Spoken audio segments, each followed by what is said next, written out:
Hello friends, welcome to my YouTube channel. हम लोग Lucent chemistry का ऑब्जेक्टिव स्टार्ट किए थे, सेट 1 कर लिए थे। आज हम लोग सेट 2 करेंगे, जो कि सारे exam, competitive exam like RW, railway exam के लिए हो गया, एसएससी, सीजीएल, जेई और आरडब्ल्यू जेई, ये सब एग्जाम के लिए इम्पोर्टेंट है। तो मैं आज सेट 2 स्टार्ट करूंगा इसका, चैप्टर 1 का। तो चलिए देखते हैं। पहला क्वेश्चन जो हमारा है, पहला क्वेश्चन है 1 AMU इज इक्वल टू क्या होता है। तो 1 AMU को हम लोग एटॉमिक मास और यूनिट बोलते हैं। तो एक एटॉमिक मास यूनिट में होता है 1.667 इंटू 10⁻⁻24 ग्राम।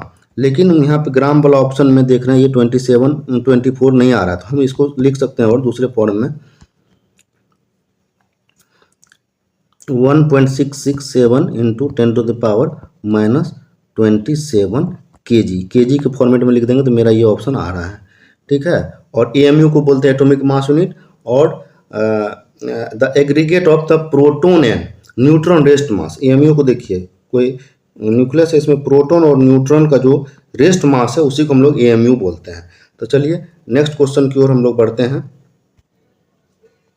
इसका आंसर टिक कर देते हैं, तो ये हो गया। और एटॉमिक मास एक एएमयू इक्वल टू 1/एवोगाड्रो नंबर करके निकालेंगे तो फिर मेरा वैल्यू आ जाएगा। तो नेक्स्ट हम लोग देखते हैं 1 कार्बन इज इक्विवेलेंट टू। तो 1 कार्बन, यहाँ पे कार्बन क्रेडिट होना चाहिए। एक कार्बन क्रेडिट इक्वल टू होता है 1000 ग्राम ऑफ, ये याद रखना पड़ेगा। कार्बन क्रेडिट क्या होता है? Carbon credit equal to 1 metric tonne of 1 carbon credit equal to 1 metric tonne of CO2, ये होता है। तो और 1 मेट्रिक टन में 1000 kg वैल्यू होता है। तो देख लीजिए इसका आंसर क्या हो जाएगा, 1000 kg of the CO2, option C हो जाएगा। चलिए टिक करते हैं ऑप्शन सी को, करेक्ट है। नेक्स्ट क्वेश्चन है the product of equivalent weight and valency of an element is. ये तो ये क्या होता है, इक्विवेलेंट वेट और वैलेंसी का प्रोडक्ट एटॉमिक वेट, इसको हम लोग एटॉमिक वेट बोलते हैं। Atomic weight equal to valency and equivalent weight. Equivalent weight को इक्यू से लिखा, इक्विवेलेंट वेट इनटू आप वैलेंसी लिख सकते हैं, ये हो गया वैलेंसी। इसका होगा आंसर एटॉमिक वेट। तो इसको टिक कर दीजिए। फिर नेक्स्ट क्वेश्चन की ओर बढ़ते हैं। Which one is not a metal. इसमें कौन सा मेटल नहीं है? तो देखिए सल्फर भी मेटल नहीं है, शुगर भी मेटल नहीं है, नाइट्रोजन भी मेटल नहीं है। तो आंसर इसमें से कोई भी नहीं है, तो ऑल। तो आंसर हो जाएगा डी। तो आंसर टिक कीजिए,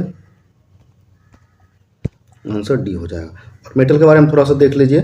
मेटल क्या हो जाए, material when freshly prepared, polished और फ्रैक्चर्ड सोच अ लस्टर एपियर्स। लस्टर मतलब शाइनिंग बिहेवियर शो करता है। और metal can conduct electricity and heat relatively well. Metal के थ्रू जो है हीट और इलेक्ट्रिसिटी इजीली कंडक्ट हो सकता है। Metals are typically malleable. Malleable मतलब होता है कि उसको हथौड़ा से पीट करके चौड़ा सीट बनाया जा सके, थिन सीट बनाया जा सके। और डक्टाइल मतलब किसी वायर के फॉर्म में उसको खींचा जा सके, वो हो डक्टाइल। मेटल में भी chemical element such as iron, और एलॉय के फॉर्म में स्टेनलेस स्टील हो जाएगा। और मोलिकुलर कंपाउंड के फॉर्म में पॉलीमेरिक सल्फर नाइट्राइड हो जाएगा। नेक्स्ट क्वेश्चन की ओर बढ़ते हैं। नेक्स्ट क्वेश्चन है मिल्क इज ए। मिल्क क्या है? मिल्क हम लोग डेली लाइफ में यूज करते हैं। तो मिल्क एक क्या है, एलिमेंट नहीं है, मेटल नहीं है, ये मिक्सचर है। तो मिल्क क्या हो जाएगा, मिक्सचर। मिल्क एक न्यूट्रिएंट रिच लिक्विड फूड है। Nutrient rich liquid food produced by the mammary gland of the mammals. It is the primary source of the nutrition for the young. जो young mammals होते हैं उसके लिए primary source है food का, including breast fed human infants before they are able to digest solid food. जब नवजात शिशु होते हैं उसको भी माँ का दूध दिया जाता है। इसके बाद नेक्स्ट है early lactation milk is called the colostrum. जो अर्ली लैक्टेशन मिल्क होता है उसको कोलोस्ट्रॉम बोलते हैं।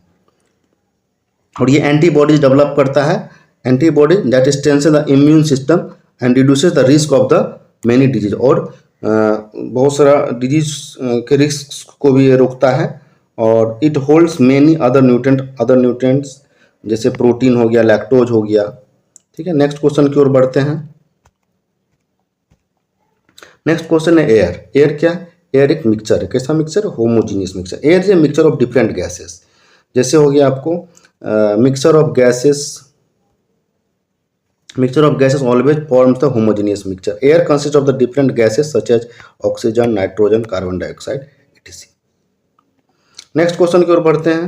नेक्स्ट क्वेश्चन है which one is a pure element. इसमें प्योर एलिमेंट क्या है? ग्लास, तो ये प्योर एलिमेंट नहीं है, सीमेंट भी नहीं है। सोडियम मेरा एक प्योर एलिमेंट है। Sodium is a pure element, तो सोडियम आंसर हो जाएगा सोडियम। सोडियम का एटम सिंबल Na होता है, ये लैटिन वर्ड से होता है। लैटिन वर्ड सोडियम में जो होता है उसको Na से रिप्रेजेंट करते हैं। इसका एटॉमिक नंबर 11 हो गया और एटॉमिक मास 23 होता है, और इसको soft silvery white highly reactive metal भी बोलते हैं। तो इसको हम लोग टिक कर देते हैं। तो ये सोडियम के बारे में दिया हुआ देख लीजिए। सोडियम एक chemical element with symbol Na, is soft silver white highly reactive metal हो गया। Sodium is alkali metals being in group 1 of the periodic table. It is only a stable isotope of Na. Free metals does not occur in the nature and must be prepared from the compound.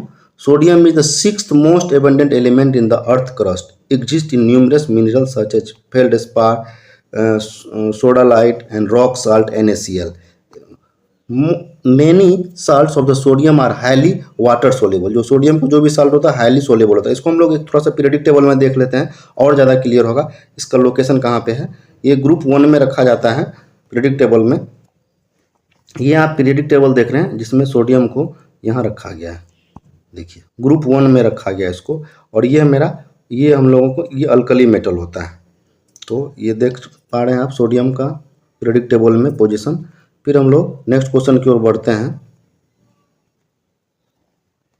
Question number 18। Question number 18 में है which one is compound in the following. इसमें कौन सा compound? Mercury तो एक element है, ozone भी element है, अमोनिया कंपाउंड होगा और एयर भी। तो आंसर को टिक करेंगे हम लोग अमोनिया। तो अमोनिया क्या है?